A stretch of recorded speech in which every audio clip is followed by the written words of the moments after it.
안녕하세요. 좀 늦은 박사과정 언니 윤혜진입니다. 저희 학교에서 주관하는 국외봉사 이제 나갈 기간이 얼마 남지 않았어요.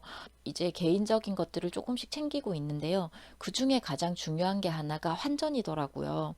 저는 그 해외에 나갔다 온 지가 너무 오래돼서 요즘에 어떻게 되어 있는지를 잘 몰랐어요. 해외에 다녀오시는 그런 경험이 좀 있으신 선생님에게 물어보니까 요즘에는 환전도 인터넷으로 한다 그러더라고요. 본인이 거래하는 은행이 있다면 거기에 인터넷으로 신청을 하는 거예요. 본인이 어느 지점에서 그 돈을 받겠다 그러면 환전된 돈을 받는 거죠. 날짜까지 정할 수 있거든요.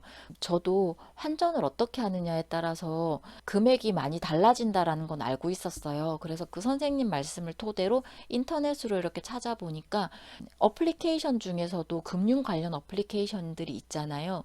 그걸 통해서 환전을 할 때 수수료 등의 좀 이득을 보는 경우가 있더라고요. 그래서 저도 제가 거래하는 은행에서 제공하는 어플리케이션 지금까지 쓰고 있었던 게 있었는데 그걸 통해서 환전을 했거든요.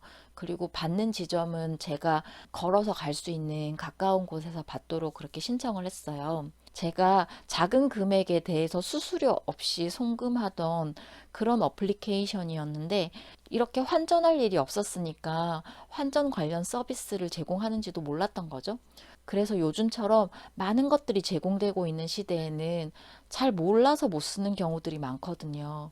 그러면 여러모로 챙길 수 있는 이득을 놓칠 수도 있고 때로는 반대로 손해를 보는 경우도 있으니까 한번 뭘 하기 전에 뭘 찾아보고 해야 되겠다라는 생각을 다시 한번 했어요.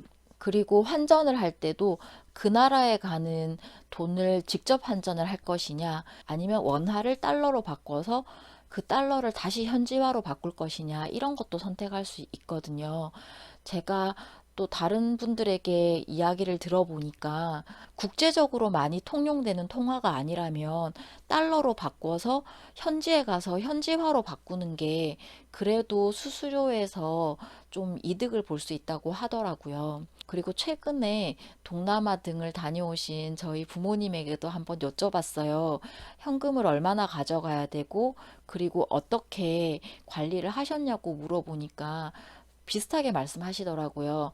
얼마 정도를 가져갔고, 뭐 달러로 바꿔서 일부만 뭐 현지화로 했다. 그리고 외국인들이 많이 방문하는 곳이면 달러로 바로 계산이 되기도 하니까 그렇게 현지화를 너무 많이 바꿀 필요는 없다.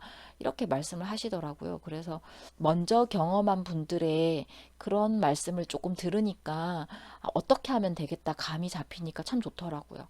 비단 이런 국외에 가는 그런 사안이 아니더라도 뭔가 새롭게 해야 할 일들이 있을 수 있잖아요. 그런 것들이 있으면 그냥 혼자서 이렇게 직접 바로 시도해 보시기보다는 주변 분들에게 그런 것들을 한번 경험해 보신 적이 있는지 한번 물어보시면 좋을 것 같고요. 적어도 인터넷에라도 이렇게 한번 쳐보시면 좋을 것 같아요.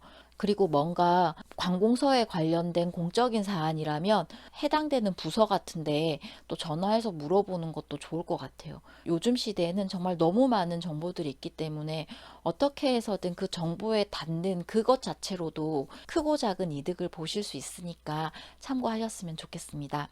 오늘은 제가 국외봉사 가는 것과 관련해서 준비하는 과정에 환전에 대한 것을 말씀드렸어요. 예전하고 많이 바뀌어서 그냥 준비했으면 너무 막막할 뻔했는데 주변에 그래도 먼저 경험하신 분들이 계셔서 도움 받았다는 말씀을 드렸고요.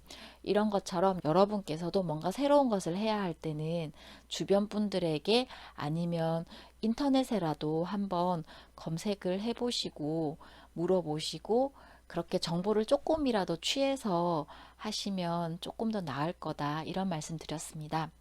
오늘도 일하시면서 공부하시느라 애 많이 쓰셨고요.